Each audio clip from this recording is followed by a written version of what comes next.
into the game, and this is a game which we will let's try to cast this one. Let's give it. Okay, so a really bad spawn there gets air rocketed and killed instantly. Actually, kind of a joke spawn to get when the other guy's below you there, right in front of the rocket launcher. Oh dear. And you know, actually, it's one of those things, especially on this map, where the correct decision with some of the spawns, like some people will complain about the spawns, but in reality it's like, okay, you just actually have to stop and listen when you get some of the spawns, just to quickly identify where your opponent has actually spawned, because there's multiple ways to play a spawn optimally, but it's completely based upon, of course, where the other guy spawns, which is quite simple. So you have to have the awareness to go for that. The thing is, Chance was so low health that he's actually had to give up the red armor despite getting the kill and die. So there we go. It's actually now amazingly almost a positive for Apparition that it played out like that. Yeah, so it definitely goes to his advantage now. So he's managed to take the lead, so he's going to pick up this Mega and move his way all the way back to red, and here he's going to go for the dive. I got a bit of connection interrupted there, but we're back, and here is red, he's waiting patiently. Chance doesn't like the smell of this though, and he's just there in the distance. A quick rocket, a spam rocket will definitely confirm Apparition's position to Chance, who is now spamming grenades onto that kind of toxic position, as I've dubbed it. An Apparition position now for the Mega to defend it, and Chance coming in from below. Here's the classic fight. Apparition takes it, he's there on the spot in time. How made him use up his souls there? Wow, he dives right past the yellow because he wants to go for the frag, and it was a nice idea, but I mean, those were sick rockets. He like blasted them off to their rocket. Yeah, great stuff from Chance. Apparition taking, I think, a decent risk, but it didn't pay off. And one thing you gotta, like, the thing with risks as well, like if you want to do a quick theory thing, is wow, great defense. Like internet problems there maybe from Chance. Yeah, he looked a bit laggy when he got popped up in the air there. But one of the kind of theory aspects is often you'll be faced with multiple options. Like for example, Apparition had an option there to take the yellow and be ahead, on stack slightly, going into another item and so on. Or he could just go for the engagement, and it's a decent choice, but it's a risk. Do you want to take those risky plays when there's so much time left in the game? Which is, I think, oh no, it's definitely the case that the earlier on, the less of an issue it is, because obviously you've got more time to make up kills, etc. So it's worth gambling early to get the kill, knowing that you can also make one back quicker. Whereas the later in the game you go, the more those risks will decide the whole game. Whereas it's not that doesn't decide the whole game. That one risk there.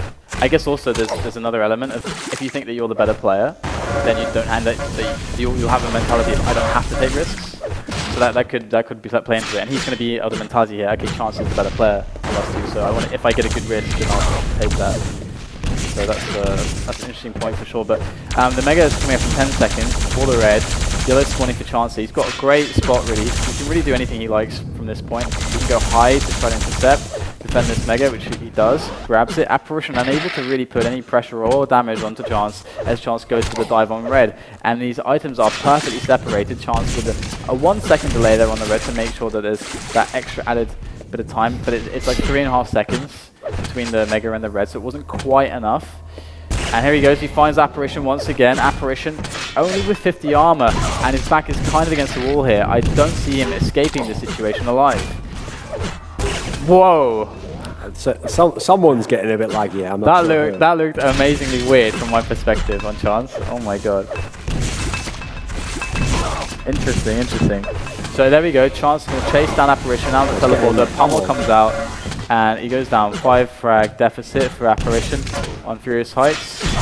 Definitely a very strong map for Chance. To be fair though, I would say that they were all strong maps, but he's consistently showing great performances on every single map in the pool. I wouldn't say he's got a standout weak map or a standout bad map, to be honest. And Apparition definitely in a lot of trouble at the moment. Again, kind of trapped by Chance. He's going to drop down, and that's really going to sign his fate. And that's now 6 frag deficit. It's one of those situations where he just got kind of outplayed, just caught by Chance, not much he can do. And Chance running around here. Mega's coming up, Red's coming up. If he gets a kill on Apparition before, he can get both items, but it looks like he's going to just be content to just look for just taking one and then going split map. Here comes Apparition. definitely a stack deficit. It's really the health that's the problem, and just a quick rocket jump towards. He just gets caught out over and over again. It's looking very bad. It's such a bad tone, really. Like whenever you're playing against another player, and like you get completely caught out like that. Like you can't do anything at all. That just sets a really. I mean, that's not something you'll ever see happen when Cooler plays Rafa. If you see that happen, it'll maybe happen once, shit like that. And if it does, it's like quite a wow moment, like quite an amazing moment. But here, At the moment, it's playing out pretty standard.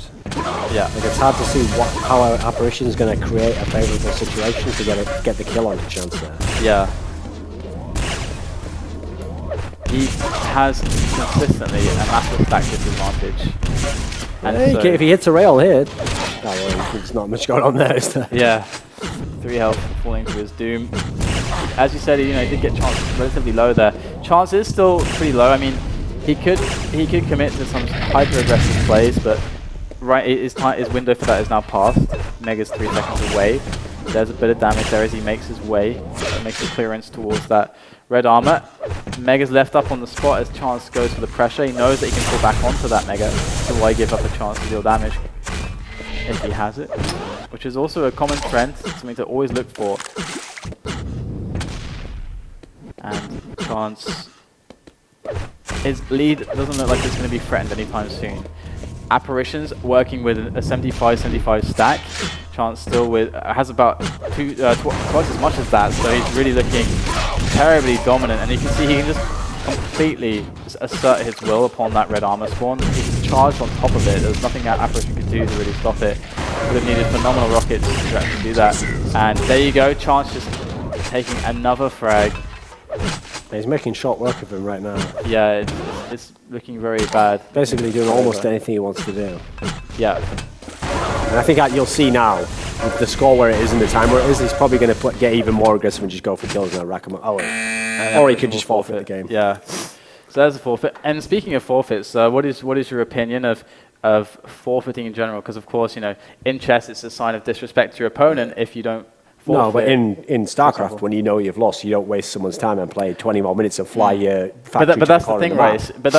Because you can say it's like, oh well, because to win in StarCraft you have to actually kill all the buildings, and that's like can take a lot of time, and it's no, it's the equivalent in a game here though. Like that is a scenario there where it's almost impossible that he could win, because Chance wasn't suddenly going to go completely so bad that he gave away every kill, never even did damage on him. Yeah. So that with the time left, maybe it's slightly too early. I'd say probably don't do it until about 8 minutes. Just wait till 8 minutes, then give up if it's really bad, brutalized. Yeah. But in general, I'm in favor of them, as long as they're real forfeits. I hate it when it's a forfeit just like Avec goes down 3 on a map that he didn't want anyway, and he's 1-0 up and he goes, I want to play the next. I hate that sort of a forfeit. But if it's like...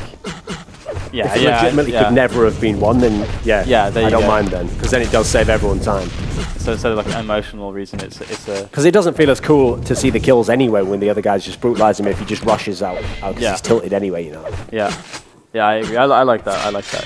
Because in Quake, it's there's quite a culture of if you leave a game before it's over, you're kind of scum. It's actually kind of changing away from that slowly, but yeah. And here you go, Chance already making the lead quite quickly, and might be seeing the second forfeit relatively soon. I think it's going to turn out that the chance of Apparition winning was an apparition. Oh, you didn't just do that. At least give you some, okay, that's pretty cringy, but at least give you some credit because you use Chance's name with apparitions. Yeah. Because Chance is really annoying name to cast because there's only like 2 ways to say Chance. Really, it's like opportunity or chance. That's like opportunity is the only synonym really that can help you. So you kind of committed to only saying opportunity with chance. So that was a great opportunity for him to do whatever. I can't think of any other way to say it when I'm casting. So very interesting stuff. Speaking of words, Chance is in a great situation after hitting that rail. I mean, clean kills on toxicity allow you to go absolutely mental when players hit the respawn button. Like it allows you Chance to go absolutely mental, and he can just really go all over the map and go crazy mode, which is exactly what he's doing right now. This isn't the best position to be making spawn frags here, and Mega is coming up, so he's got a high all over there. There it is through the teleporter. Mega up on the spot. We're going to be spawning apparition, going to be found around the corner, and he may pick up the red, but or may not, as the case may be. Thinking that red was not safe to take, actually he was wrong. His chance was actually happy to let him have it in that situation. And there you go, the red picked up by apparition. And what can he work? What can he use that to work with? Some rails, it seems, as apparition tries to haphazardly get some amount of damage onto Chance. I mean, you kind of hyped apparition a little bit to me, but so far he's proving to be a ghost of his former self. How dare you? I'm just lost. How dare you do that again? I let you off once. I can't let you off 2 times. That's too good. Too kind. Yeah. No, he's kind of one of those players. I mean, you thought that was like real comment there as well. Yeah. You're like intently listening to what analysis I was going to give you. You were like, oh, darn you all to hell. I really think we should start the FACEIT book club though. No, it would be good. Some kind of, especially as these are books that actually would A, appeal to other gamers, and B, that some of them even can help your game because they have like interesting concepts in or whatever. Yeah. Because what you have to realize is, for example, when I described that tennis book, okay, that was about how to win ugly in tennis, that sounds like, well, it's not, we're not playing tennis, so who cares? The point is, no one's had a lifetime to investigate these ideas in Quake, but they've already been investigated in certain areas conceptually in other games that have existed for 100 years. So unfortunately, you have to look to these other games to see what you can draw into Quake that someone hasn't tried. Yeah. And so I think that's why they're interesting topics. And actually, of course, Chance winning there means that it's going to be a Rafa Chance final. So guys, we're actually going to hit up a quick break, and then we'll come back with the grand final for the North American Cup. So stay tuned for that. We'll see you after this.